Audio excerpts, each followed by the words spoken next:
Januari 2026 kita bisa berkumpul di acara Minggon. Tingkat desa apa yang saya akan sampaikan karena ini kegiatan-kegiatan tentang pemerintahan desa. Alhamdulillah kita semuanya diberikan kesehatan oleh Allah Subhanahu wa taala ya, dan dimudahkan segala urusannya ya. Bapak Ibu hadirin sadayana anu kupribados tipika hormat. Kenapa Minggon hari ini kita di lapangan? Tujuan saya itu supaya apa? Bapak-bapak ini semuanya supaya mengetahui apa yang selama ini saya kerjakan, ya, apa yang diprogramkan oleh Pak Gubernur tentang pengembalian aset-aset negara dan penertiban bangunan-bangunan liar. Maksud dan tujuannya itu adalah untuk menata dan menghijaukan ya, karena polusi di kita ini sudah banyak kawasan, tentunya kalau kita tidak dihijaukan kembali pasti udara itu akan kotor. Nah itu maksud dan tujuan. Jadi yang pertama saya akan menyampaikan hasil rapat tingkat kecamatan. Nah, di mana rapat tingkat kecamatan kemarin itu yaitu tentang pembahasan anggaran dana desa yang masuk kepada pemerintahan desa Wadas. Nah, yang pertama dana desa tahun anggaran 2026 sebesar 373.456.000 yang tadinya 1,8 ya, 1,8 miliar. Sekarang tahun 2026 ini ada penurunan sangat luar biasa.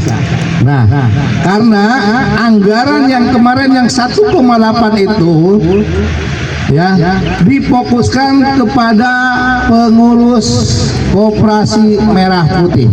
Ada nggak ketua Koperasi Merah Putihnya? Nah ini ya, gimana mau jalan ya gak? Nah ini ya, saya itu pengen tahu sejauh mana sekarang kegiatan Koperasi Merah Putih itu tentang masalah pembangunan. Pak Babinsa bisa menjelaskan datang. Nah itu ya, nah harusnya hadir ya nggak? Karena apa ya, tadi kata saya di desa Wadas ini orang itu banyak yang pintar tapi tadi nggak mau bekerja gitu ya, beda dengan saya. Nah itu ya, nah, jadi yang pertama itu peruntukannya dana desa nih saya sampaikan karena sekarang ini harus dipublikasikan ya. Ini terima kasih kepada tim YouTuber ya yang selama ini membantu dan memantau aktivitas kegiatan tentang aliran sungai Pasir Panggang. Hampir 3 bulan ya. 5 bulan Pak, dari bulan 7. Oh 5 bulan tuh ya bersama. Nah ini ya, ini. Yang pertama adalah peruntukannya dana desa. Yang pertama bantuan langsung tunai BLT. Berapa Mas? Oh belum itu ya. Yang kedua penanganan stunting skala desa, tingkat desa. Yang ketiga PKTD atau padat karya tunai desa itu ya. Yang keempatnya desa digital. Yang kelima ketahanan pangan. Terus yang terakhir operasional desa hanya 3%. Itu aturan yang sudah ditentukan oleh pemerintah pusat, jadi tidak bisa diganggu gugat ya itu. Terus larangan anggaran dana desa ya. Ini uang 373 juta itu tidak boleh menyimpang apa yang tadi saya sampaikan. Yang pertama adalah pembayaran honor kepala desa. Jadi tidak ada honor kepala desa, termasuk perangkat desa gitu. Walaupun tidak dapat honor dari pemerintah, Mudah-mudahan semuanya loba duitnya. Wah, amin. Itu ya nggak. Yang penting kita kerja itu diniatan dengan hati yang tulus dan ikhlas, itu kuncinya. Rezeki itu akan mengikuti ya itu. Nah, makanya orang yang belum sukses itu berarti masih ada rasa iri. Itu aja ya, kuncinya itu ya. Kita harus menghilangkan rasa iri terhadap orang lain. Kayak sama Pak. Yang kedua adalah pembiayaan perjalanan dinas. Emang dari dulu tidak ada perjalanan dinas itu ya. Nah ini yang ketiganya pembayaran iuran BPJS Kesehatan.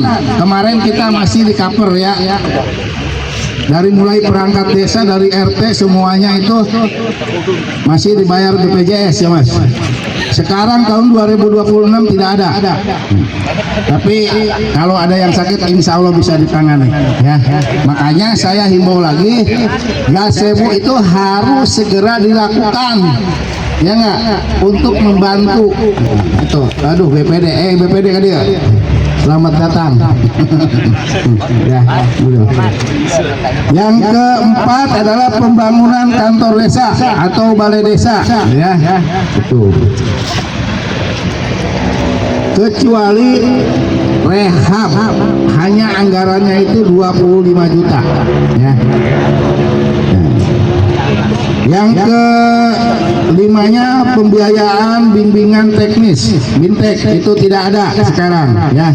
Yang keenam pembayaran kewajiban anggaran desa tahun sebelumnya tidak ada, pajak itu utang. Oh itu hutang, tapi kita nggak punya hutang kan ya nggak. Nah itu ya. Terus yang terakhir adalah biaya perkara hukum, jadi bantuan hukum ketika masyarakat itu ada yang terjaring ya, tentang ada pembuatan kelompok sadar wisata Desa Wadas. Kenapa harus dibuat? Karena apa yang diprogramkan oleh Pak Gubernur ini menyelamatkan aset negara itu harus dirawat. Makanya di sini dibuatkan kelompok. Bagaimana ke depannya desa kita ini dibikin wisata atau apa ya, intinya kebersihan lah gitu ya. Nah di sini sudah dibentuk ketuanya, Ketua Karang Taruna ya itu. Silakan saya titip apa yang sudah diselamatkan oleh pemerintah Provinsi Jawa Barat, pemerintah daerah, kabupaten, desa. Saya titip aset-aset negara ini jangan sampai hilang, kembali lagi kepada kesemula itu ya. Nah ini ada dalilnya ya. Siapapun yang menempati tanah bukan hak miliknya itu sama juga kita itu melakukan zina. Nah, sok tanyakan Kak Ustaz, itu nggak boleh sebenarnya ya. Makanya kita ini ya, orang ini kita tadi ya, apalagi tadi untuk penghuni ya, karena yang namanya aset negara, aset pemerintah itu harus dinikmati oleh masyarakat banyak. Itu tujuannya ya. Mudah-mudahan apa yang dibentuk kelompok dasar wisata Desa Wadas bukan bentukannya saja, semuanya anggota termasuk pengurus harus mau bekerja, karena yang namanya kemajuan pemerintahan desa, kemajuan masyarakat desa, kemajuan harus dibarengi dengan bekerja dan ada kemauan. Betul ya. Percuma dibuat kelompok tapi tidak ada kinerjanya, tidak mau mengedukasi ya, itu sama saja bohong. Nah ini ya, tuh mudah-mudahan tadi. Terus yang terakhir masalah masyarakat yang belum mendapatkan uang kerohiman yang 10 juta, kurang lebih 58 orang Desa Wadas ya. Alhamdulillah tadi pagi pihak BJB ya Provinsi Jawa Barat uang sudah ada ya Mas? Sudah ada, cuma sampaikan oleh bapak-bapak RT ya terutama ya yang belum bikin rekening, masyarakat yang belum mendapatkan kerohiman yang 10 juta segera membuat rekening, karena anggaran tersebut dari dana CSR BJB masuk kepada rekening ya, itu rekening masing-masing ya. Ini masih ada ya masyarakat yang belum tuh ya, ini tolong sampaikan, karena masyarakat itu hampir setiap hari datang kepada saya ya, ingin buru-buru, ternyata kelalaian dia sendiri, itulah ya yang kurang kesadaran itu ya. Nah ini, nah hari ini bertepatan dengan peresmian jembatan atau gorong-gorong penghubung Dusun 1 menuju Jalan Interchange Karawang Barat ya, itu yang dulu tenar itu adalah pemancingan Ajo. Nah, ini peresmian ini saya akan beri nama ya, bahwa jembatan ini adalah jembatan Sangkuriang. Namanya jembatan Sangkuriang. Wadidaw. Pesankan bendahara kan, pesankan prestasi kade ya, duit ngomong ya. Kenapa saya namakan jembatan Sangkuriang? Kenapa? Karena jembatan ini sangat cepat, simpel, biaya hemat. Nah itu Sangkuriang ya, hanya memerlukan 4 hari. Hari Kamis digali, malam Jumat dicor lantai dasar ya, hari Jumat malam Sabtunya dicor, malam Minggu selesai ya. Nah, tanpa rapat, tanpa koordinasi, garuk dagor kerjakan itu ya. Inilah hasil karya saya ya, ini adalah anggaran pribadi saya ya. Boleh Bapak hitung anggaran berapa ini, kalau di RAB kan saya mungkin ini ratusan juta ya, tapi tidak nyampe ke situ, hanya puluhan juta. Saya hitung-hitung hampir habis 48 juta ya ini ya. Kok bisa? Ya enggak, yang penting tadi ada kemauan, kita manfaatkan yang ada ya enggak, yang masih bagus, masih kuat, bagaimana kita tata. Nah itu makanya saya sebut ini jembatan Sangkuriang. Nah, itu ilmunya Sangkuriang itu tanpa rapat, gerak cepat, kerjaan bagus itu. Nah ini supaya saya jelaskan, supaya mengingat kepada masyarakat ya, terutama yang tinggal di sini, terus ke anak cucu kita. Kenapa saya kasih tanda bunga pucuk merah? Kenapa Pak? Nah ini saya jelaskan ya, kenapa saya ada 8 ya enggak? Oh 8 ya? Oh iya iya. Kanan kiri 4, jadi harus ingat papat kalima pancer gitu ya enggak? Jadi 4 kali pancer itu pohon-pohonan, pohon kelapa. Benar enggak? Oh iya. Itu maknanya ke situ. Kenapa jumlahnya 8? Karena gorong-gorong ini membutuhkan 8 ya. 8 box yang saya taruh di sini, lebarnya itu 150, tinggi 150, berarti panjang 121 box, hampir 10 meter. Nah itu ya, jadi namanya jembatan Sangkuriang ya, papat kalima pancer itu. Jadi opat kali pancer, berarti pancer itu adalah akar. Nah disinilah akan ada pohon kelapa dan sukun, itu maknanya. Ngerti tidak? Nah, itu ya, supaya jelas ya. Insya Allah ya, karena saya dari awal semenjak ini pembongkaran, saya kalau selesai di sini akan mandi di sini. Itu. kaca rekanan ya. Dan alhamdulillah saya mengucapkan terima kasih kepada Pak Gubernur Pak Deddy Mulyadi yang begitu support untuk menata Kabupaten Karawang khususnya di Desa Wadas ini.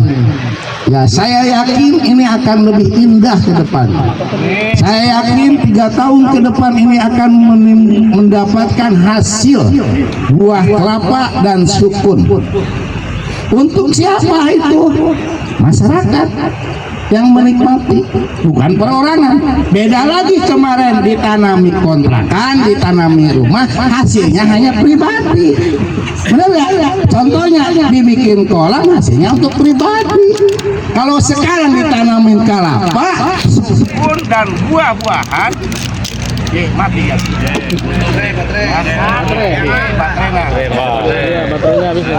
Wah, kacau. Jadi itu tadi ya guys ya, Baterainya bagus. Tadi ya, terus terang saya udah coba semuanya, udah tahu. Kalau ikuti kerjaan saya capek, mayan kuat. Benar?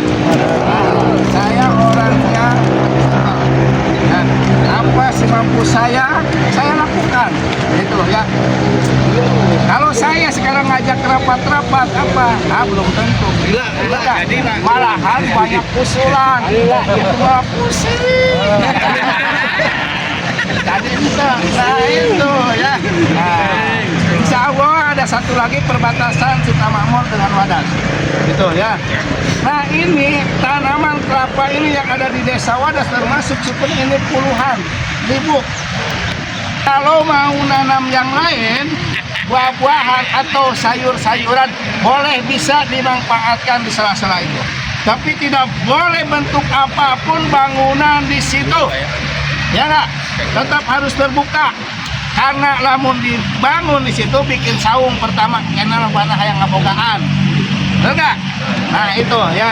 Jadi silakan manfaatkan oleh masyarakat. Sekarang bentar lagi mau menghadapi puasa. Silakan tanami. Gunting suri. Ya. Kalau tidak ada bibitnya saya siapkan. Gitu ya. Boleh, ini boleh. Boleh. Ya. Karena apa? Ini tidak akan ada batasan.